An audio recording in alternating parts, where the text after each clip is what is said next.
अमरीकी सदर Donald Trump ने पाकिस्तानी इमरान खान के हिमायती रिक ग्रेनेल को मखसूस एडवाइजर नुमाइंदा मुंतखब कर दिया और जी जिनपिंग को दावत मिल गई, लेकिन नरेंद्र मोदी को डोनाल्ड ट्रंप ने अभी तक इनॉग्रेशन की दावत नहीं भेजी। क्यों? जानिए इस एपिसोड में। Late Ali show you K आप सबको खुशामदेद। Do like, subscribe and share this content. बात शुरू करते हैं। रिक ग्रेनेल जो साबिका एक्टिंग नेशनल इंटेलिजेंस डायरेक्टर रह चुके हैं सदर ट्रंप की पहली सदारत के अंदर, उनको एक स्पेशल यानी मखसूस ambassador diplomat at large Donald Trump साहब ने मुकर्रर कर दिया है। और स्पेसिफिकली वो कह रहे हैं कि ईरान और वेनेजुएला जैसे इश्यूज के ऊपर वो फोकस करेंगे। पाकिस्तान का जिक्र नहीं है इसके अंदर, मगर हम जानते हैं रिक ग्रेनेल ने किस तरीके से हिमायत की थी इमरान खान साहब की, और उनके ऊपर वो बात कर चुके हैं और उनको कंपेयर भी कर चुके हैं वो डोनाल्ड ट्रंप साहब के साथ। अच्छा, डोनाल्ड ट्रंप को आने में बस कुछ ही अरसा रहता है। बहुत सारी चीजें हो गई हैं।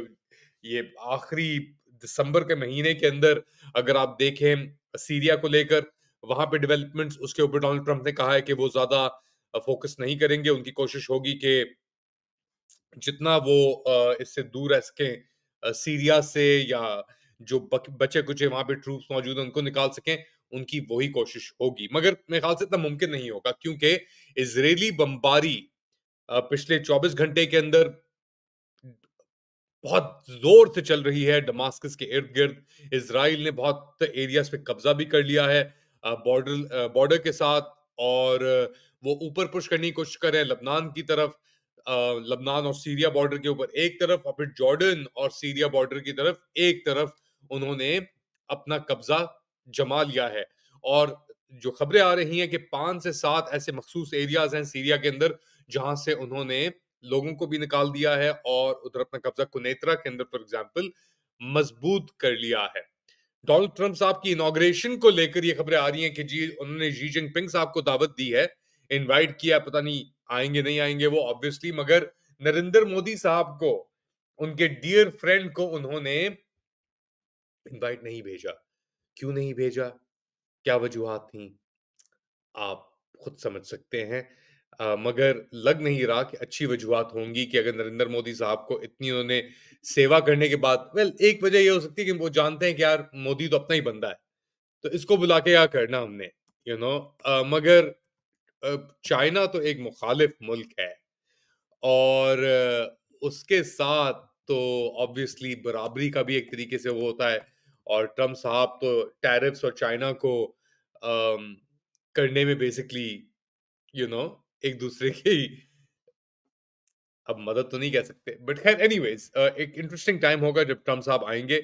और डेफिनेटली चाइना का एक और मौकफ है पूरी दुनिया के अंदर, वो अपने आप को एक्सर्ट कर रहा है इकोनॉमिकली और सोशली, और वो समझ रहा है कि उसके पास, क्योंकि अमेरिका भी एक तरीके से एक डिक्लाइन में जा रहा है, एक टर्मिनल डिक्लाइन के अंदर कुछ हद तक, क्योंकि ट्रम्प साहब ने कहा है कि वो एक आइसोलेशनिस्ट या प्रोटेक्शनिस्ट अप्रोच के अमरीकी जो गुड्स हैं या इंडस्ट्री है उसको प्रोटेक्ट करेगी हुकूमत।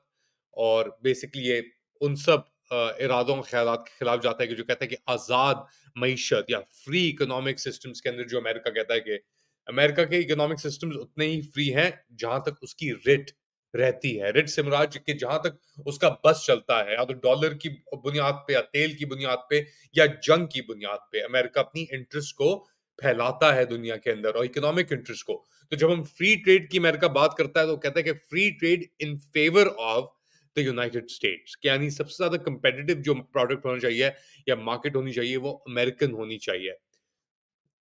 किस तरह होता है? Definitely not. दुनिया के अंदर ऑब्वियसली और प्लेयर्स भी हैं और स्टेक होल्डर्स भी हैं। टर्की एक बहुत नुमाया स्टेक होल्डर है जो अपने आप को इकोनॉमिकली एक्सर्ट करना चाह रहा है, स्पेशली अफ्रीका के अंदर और यूरोप के अंदर और एनर्जी मार्केट्स के अंदर, क्योंकि अब टर्की अपने आप को एक एनर्जी ट्रेडिंग हब के तौर पे देखता है। और इसीलिए जो इजरायली एनर्जी गारंटीज हैं अजरबैजान की, वो टर्की के स्कंदरून पोर्ट से इसराइल की तरफ, हाइफा की तरफ जाती हैं एनर्जी सप्लाईज को लेकर। ये भी एक तासुर है कि जी अब सीरिया से आवाज़ें आ रही हैं, जो नई उनकी क़यादत है कि अभी हमें रीबिल्डिंग पे फ़ोकस करना है। हमारा इज़राइल से कोई एज़ सच वो नहीं है।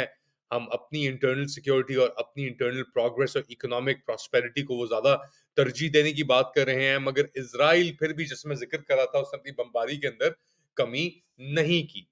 अब इज़राइल के अपने कैलकुलेशंस हैं। वहाँ पे कुछ ministers greater a greater Israel की बात भी करते हैं, बड़े इज़राइल की बात भी करते हैं, जिसके अंदर वो कहते हैं कि हम तो सऊदी अरेबिया का भी हिस्सा ले लेंगे भाई, तुम लोग कौन हो? तो डेफ़िनिटली एक इंटरेस्टिंग सिचुएशन होगी, स्पेशली ट्रम्प के आने के बाद, क्योंकि ट्रम्प ने तो कार्ड ब्लांच दिया हुआ है एक तरीके से इज़राइल को। कार्ड ब्लांच दिया हुआ है एक तरीके से इज़राइल को। इमेजिन करें आप। और ये हम जो जिन लोगों की बातें करते हैं, ये जितने फ्रीडम के और ये कुछ हद तक पाकिस्तानी हिमायती भी हैं, ये दूसरी जानिब इनमें से कुछ इज़राइल के हिमायती भी हैं, और एंटी ईरान एक सेंटिमेंट तो बहुत प्रेवलेंट है ही है। इंटरेस्टिंग दिन आ रहे हैं अगले कुछ, अगर देखा जाए। इनफैक्ट 16 दिसंबर बांग्लादेश की के क़याम, 16 दिसंबर 1971, एक तरीके से पाकिस्तान की जो टुकड़े हुए थे 2, उस दिन का एक विकास आप कह लें कि जी। बांग्लादेश की आज़ादी का दिन, हिंदुस्तान ने भी बहुत मदद की उसके उसके लिए। और अब पाकिस्तान के अंदर जाने से पहले ऑफ कोर्स एक और 15 दिसंबर को लेकर एक यौम शोहदा मनाया जा रहा है। उस वक़्त अमेरिका से के जो एम्बेसडर थे ईस्ट पाकिस्तान ढाका के अंदर, उनका एक ब्लड एम्बेसडर ब्लड नाम था, उन्हें उन्हें एक ब्लड टेलीग्राम भेजा था वापस अमेरिका। निक्सन साहब की के व्हाइट हाउस में सदारत थी उस वक़्त, और ये कहा था कि जी यहाँ पे तो ये पाकिस्तानी स्कूलों में, यूनिवर्सिटी में घुस के प्रोफ़ेसर्स को मार रहे हैं, इंटेलेक्चुअल्स को खत्म कर रहे हैं, ये बहुत वाइड स्प्रेड कत्लो-गारत है। अब ऐसे ही कुछ मनाज़िर हमें आजकल पाकिस्तान में देखने को मिल रहे हैं। अभी तक खून-खराबा उस तरीके से तो ख़ैर, ये सब कार्रवाइयाँ शुरू हुई थी 1970 में, 1 साल पहले, या उससे भी समर ऑफ 71 के अंदर भी, जब घुस के मारा गया था ढाका के अंदर। ढाका के जो इवेंट्स थी, पोग्राम कहते हैं उसे, ढाका पोग्राम। तो हमने इस्लामाबाद के अंदर भी एक पोग्राम देखा हमने, अब उसको इस्लामाबाद पोग्राम का मेरे ख्याल से नाम दिया जाए, क्योंकि पोग्राम के अंदर क्या होता है, पोग्राम के अंदर लोगों को चुन-चुन के मारा जाता है, उनकी बिलीफ्स, उनके आइडियाज़ अगर मुखालिफ हैं आपसे, तो ये पोग्राम हुआ था इस्लामाबाद के अंदर। मैसेकर तो वो था ही, मगर एक तरीके से पोग्राम भी था, क्योंकि वो एक स्टेटमेंट ऑफ इंटेंट भी है, जो आपके निज़ाम वक़्त हैं उनका, कि हम ही हैं शुरू, हमसे ही शुरू और हमसे ही ख़त्म। इख्तिताम भी हमसे और शुरुआत भी हमसे। तो अगर इंसान ऐसी चीज़ पे आके सोचना शुरू कर दे, there is no end to it. आप क्या समझते हैं? बताएँ मुझे कमेंट सेक्शन के अंदर। Do like, subscribe and share this content. अपना ख्याल रखिएगा, अगली बार तक। अल्लाह हाफ़िज़।